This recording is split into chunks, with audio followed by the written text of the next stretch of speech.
बिस्मिल्लाहिर्रहमानिर्रहीम। अस्सलाम वालेकुम स्टूडेंट्स। अॼु तमामु इम्पॉर्टेंट टॉपिक आहे मैथमेटिक्स जो फ्रैक्शन अणपूर। ऐं अॼु असां अणपूर जे बारे में पढ़ंदासीं। ही पार्ट 1 आहे ऐं हिन पार्ट खे सम्झण खां पोइ असां फ्रैक्शन जो पार्ट 2 ऐं 3 भी इंशाल्लाह अपलोड कंदासीं। ऐं अॼु सिर्फ़ु इंट्रोडक्टरी पार्ट आहे त फ्रैक्शन हूंदो छा आहे ऐं असां फ्रैक्शन खे कीअं लिखी सघूं था ऐं कीअं सुञाणे सघूं था त कहिड़ो फ्रैक्शन जेको आहे नंढो आहे ऐं कहिड़ो वॾो आहे। फ्रैक्शन हूंदो छा आहे? फ्रैक्शन जी डेफिनेशन इहा थींदी त fraction is the part of a whole which is equally divided. कंहिं हिकु सॼे जो जेको को हिसो हूंदो आहे उनखे असां फ्रैक्शन चवंदा आहियूं। It's a part of a whole. Fraction खे सिंधीअ में अणपूर चवंदा आहियूं, माना जेको अणपूरो हुजे यानी कि खुटल हुजे, पूरो न हुजे। जीअं तव्हां ॾिसी सघो था तस्वीर में त असां हिन सर्किल जा 4 हिसा कया आहिनि। हाणे 4 हिसनि मां असां 3 हिसा खणूं था। जॾहिं असां 3 हिसा खणूं था त असां हिनखे ईअं कीअं लिखंदासीं 3/4। सो ही सर्किल आहे या ही का बि हिकिड़ी शइ आहे, हुनजा असां 4 हिसा करे ऐं 3 हिसा हुन मां खयां आहिनि। जॾहिं असां हुन मां 3 हिसा खयां त जेको खणिबो आहे खयां हिकिड़ो जेको हिसो खयूं असां उहो मथां लिखंदा आहियूं ऐं जेको टोटल हिसा हुया उहे हेठां। त इन मां 3 हिसा खयासीं ऐं टोटल 4 हिसा हुया, त इहो फ्रैक्शन थियो।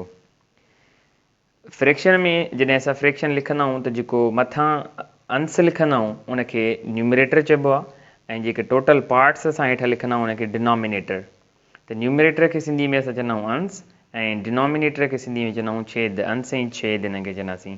सो 3/4 में 3 न्यूमरेटर ऐं 4 जेको आहे उहो डिनोमिनेटर आहे।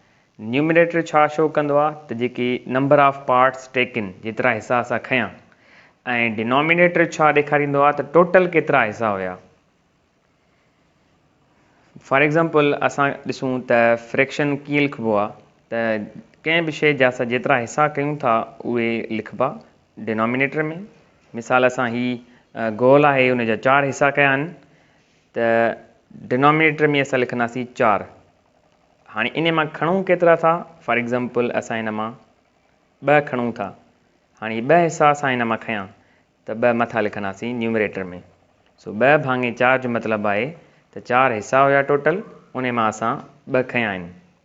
वरी ॿियो मिसाल वठूं त जेकॾहिं असां हिन खे 6 हिसा कयूं ऐं इन्हनि 6 हिसनि मां असां 4 हिसा खणूं था, ही 4 हिसा असां हिन मां खयां। हाणे इन में असां चवंदासीं त टोटल जेतिरा हिसा हुया उहे डिनोमिनेटर में लिखंदासीं ऐं जेके खयासीं उहे असां न्यूमरेटर में। 4/6 जो मतिलबु आहे त टोटल 6 हिसनि मां 4 हिसा खयासीं। वरी ॿियो एग्ज़ाम्पल खणूं था। ही को बि हिकिड़ो सर्किल आहे या को सूफ़ आहे या कुझु बि आहे, उनखे असां 9 हिसा था कयूं या 8 हिसा कयूं था हुनजा। ही 8 हिसा थिया।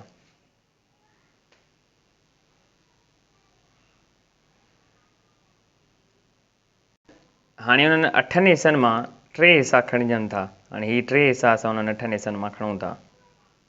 हाणे जॾहिं असां 3 हिसा खयां त टोटल हिसा हुया 8 जेके असां हेठां डिनोमिनेटर में रखंदासीं ऐं जेके असां खयां 3 उहे असां मथां रखंदासीं।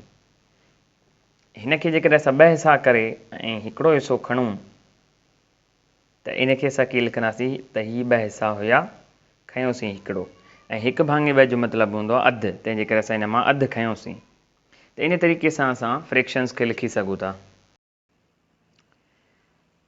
हाणे ही कुझु फ्रैक्शन्स आहिनि जेके असां उन्हनि खे अंगनि में बि लिखूं था, इहो बि ॾिसूं था त इहे फ्रैक्शन्स हूंदा कीअं आहिनि।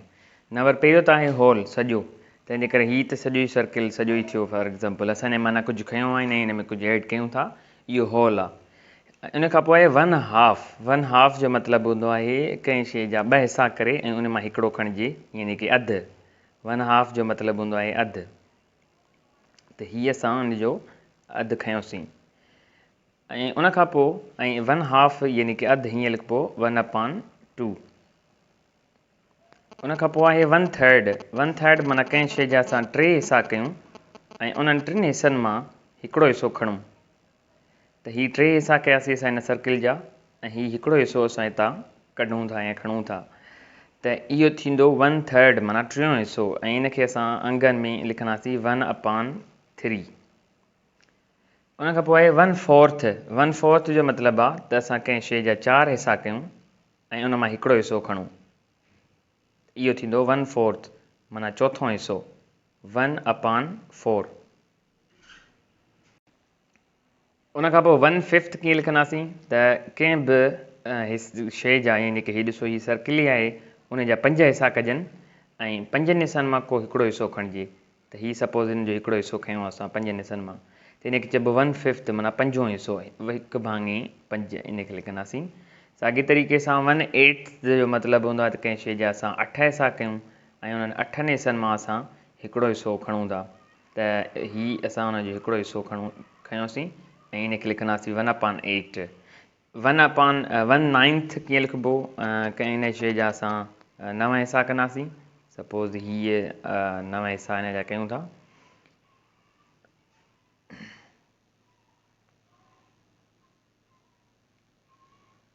हाणे 9 हिसनि मां असां जेकॾहिं हिकिड़ो हिसो खणूं त इहो थींदो 1/9। सो हीअ असां हिन जा 9 हिसा कया ऐं 9 हिसनि मां हिकिड़ो हिसो असां जेकॾहिं हीउ खणूं त इहो 1/9 ऐं 10 हिसा करे ऐं हिकिड़ो हिसो खणंदासीं त इहो थींदो 1/10। हाणे हीउ 1 2 3 4 ऐं 5 इनखे असां कयूं हीअं हीअ थिया 10 हिसा फॉर सपोज़ उन मां जेकॾहिं असां हिकिड़ो हिसो खणूं त इहो थींदो 1/10 यानी की 10हों हिसो 1/10। लाइक ऐं अनलाइक फ्रैक्शंस छा हूंदा आहिनि। लाइक फ्रैक्शन उहे हूंदा आहिनि जंहिंजा डिनोमिनेटर यानी की जेको छेद आहे उहो साॻियो हुजे त उन्हनि खे असां लाइक फ्रैक्शंस चवंदा आहियूं। डिनोमिनेटर सेम हूंदो त लाइक फ्रैक्शंस ऐं जेकॾहिं डिनोमिनेटर मुख़्तलिफ़ हूंदो त पोइ अनलाइक फ्रैक्शंस। हाणे हिते हिन तस्वीरुनि में तव्हां ॾिसी सघो था त हिननि सभिनी जा डिनोमिनेटर साॻा आहिनि 8 8 8 त इहे टई जेके आहिनि उहे लाइक फ्रैक्शंस आहिनि ऐं हिननि मथियनि तस्वीरुनि में जेके डिनोमिनेटर्स आहिनि उहे मुख़्तलिफ़ आहिनि। हिन में 5 आहे त हिन में 8 आहे त हिन में 4 आहे माना इहे मुख़्तलिफ़ आहिनि तंहिंजे करे इहे अनलाइक फ्रैक्शंस थी विया। लाइक ऐं अनलाइक फ्रैक्शंस में फ़र्क़ु सिर्फ़ु इहो ई आहे त हुननि जा डिनोमिनेटर साॻा हूंदा ऐं हुननि जा डिनोमिनेटर मुख़्तलिफ़ हूंदा। Which is greater. हाणे इन्हनि मां वॾो कहिड़ो आहे 2/5 वॾो आहे या 1/5 वॾो आहे त हाणे इहा कीअं ख़बर पए फ्रैक्शन में त हिननि ॿिन्ही मां वॾो कहिड़ो आहे त पोइ असां ईअं कंदासीं इन जे लाइ त सवलो तरीक़ो इहो आहे त तव्हां जेको डिनोमिनेटर आहे हिन जे न्यूमरेटर सां मल्टीप्लाई कयो ऐं हिन जो डिनोमिनेटर खे न्यूमरेटर सां मल्टीप्लाई कंदा। हाणे इन जॾहिं मल्टीप्लाई कंदासीं इनखे क्रॉस मल्टीप्लिकेशन चइबो त हिन जो जवाबु ईंदो जॾहिं 5 खे ॿिनि सां मल्टीप्लाई कंदासीं त जवाबु ईंदो 10/5 ऐं जॾहिं तव्हां हिन 5 खे हिन 1 सां मल्टीप्लाई कंदव जवाबु ईंदो 5/5। जंहिंजो बि जेको न्यूमरेटर आहे माना अंश वॾो हूंदो उहो वॾो आहे यानी की ही 10/5 यानी की 2/5 वारो वॾो आहे त असां हिन में निशानी छा लिखंदासीं त कहिड़ो वॾो थींदो त 2/4 इज़ ग्रेटर देन 1/5। हीअ निशानी जेका आहे उहा ग्रेटर देन जी आहे ऐं हीअ निशानी स्मॉलर देन नंढो आहे ऐं हू वॾो आहे। हाणे 3/8 ऐं 5/8 इन्हनि मां वॾो कहिड़ो आहे त साॻियो ई तरीक़ो आहे। इहा शॉर्ट ट्रिक आहे तव्हां हिन खे हिन सां मल्टीप्लाई कयो ऐं हिन खे हिन सां मल्टीप्लाई कयो जंहिंजो बि न्यूमरेटर वॾो थींदो उहो वॾो आहे। हाणे 8 खे 3 सां मल्टीप्लाई कंदासीं त 24/8 जवाबु ईंदो ऐं जॾहिं वरी 8 खे 5 सां मल्टीप्लाई कंदासीं त 40/8 जवाबु ईंदो। हाणे जंहिंजो न्यूमरेटर वॾो यानी की ही उहो वॾो आहे त हिननि मां ही वॾो आहे 5/8 ग्रेटर आहे ऐं ही 3/8 जेको उहो स्मॉलर आहे तंहिंजे करे हाणे हिननि में निशानी कहिड़ी सपोर्ट कंदासीं हीअ। हिननि खे जेकॾहिं तव्हांखे विसरी वञे त सवलो तरीक़ो इहो यादि करण जो इहो आहे त जंहिंजो ही जेको आहे ही पासो जंहिं तरफ़ हुजे उहो वॾो आहे त हिते 5/8 वॾो आहे ऐं मथे 2/5 वॾो आहे त इन मल्टीप्लिकेशन जे ज़रिए सां ख़बर पइजी वेंदी क्रॉस मल्टीप्लिकेशन मां त कहिड़ो फ्रैक्शन जेको आहे उहो वॾो आहे। हाणे MCQs में बि इहो ईंदो आहे तव्हांखे मुख़्तलिफ़ फ्रैक्शन्स ॾींदो ऐं पुछी सघे थो त इन्हनि मां ग्रेटर कहिड़ो आहे या सभिनी मां घणी क़ीमत कहिड़े जी आहे। 3/4 ऐं 4/7 इन्हनि ॿिन्ही मां ग्रेटर कहिड़ो आहे, वॾो कहिड़ो आहे, वॾो फ्रैक्शन कहिड़ो थींदो। त पोइ असां वरी इहो ई साॻियो तरीक़ो कंदासीं, हिन खे मल्टीप्लाई कंदासीं। 4 खे 4 सां मल्टीप्लाई कयो त इहो जवाबु ईंदो 16/7 ऐं 7 खे 3 सां मल्टीप्लाई कंदव त इहो जवाबु ईंदो 21/4। त जॾहिं ॾिसो था न्यूमरेटर जंहिंजो वॾो त उहो वॾो हूंदो आहे, यानी कि 16/7 जेको आहे इहो वॾो थींदो या 21/4 त 21/4 ग्रेटर आहे। इन जी निशानी असां हीअ लिखंदासीं त 3/4 इज़ ग्रेटर देन 4/7। इन्हनि चइनि मां कहिड़े वॾे मां वॾो आहे। हाणे इन्हनि चइनि मां कीअं ख़बर पए त वॾो कहिड़ो आहे, त पोइ असां इन खे जेके पासे में आहिनि हिक ॿिए जे में उन्हनि खे पाण में मल्टीप्लाई कंदासीं। क्रॉस मल्टीप्लिकेशन सां ख़बर पइजी वेंदी। 7 खे 2 सां ऐं 7 खे 6 सां मल्टीप्लाई कयो ऐं 7 खे 2 सां मल्टीप्लाई कंदासीं त 14 ऐं इहो थींदो 14/2। उनखां पोइ वरी 7 खे 1 सां मल्टीप्लाई कंदासीं त इहो जवाबु ईंदो 7/7 ऐं 7 खे 3 सां मल्टीप्लाई कंदासीं त 21/7 ऐं वरी हिन 7 खे 7 सां त 7/7। तंहिंजे करे सभिनी मां ग्रेटर जेको नंबर आहे उहो आहे 21 वारो, यानी कि उहो ही नंबर सभिनी मां वॾो थींदो। सॉरी इहो न, ही नंबर सभिनी मां वॾो थींदो, ग्रेटेस्ट। छाकाणि त इन जो जेको मल्टीप्लिकेशन थी अचे उहा थी अचे 21, पर इन्हनि मां बि वॾो अञा 7 ऐं 6 वारो थींदो, छाकाणि त इन जी मल्टीप्लिकेशन 42/7 थी अचे। तंहिंजे करे सभिनी मां वॾो ही आहे 6/7।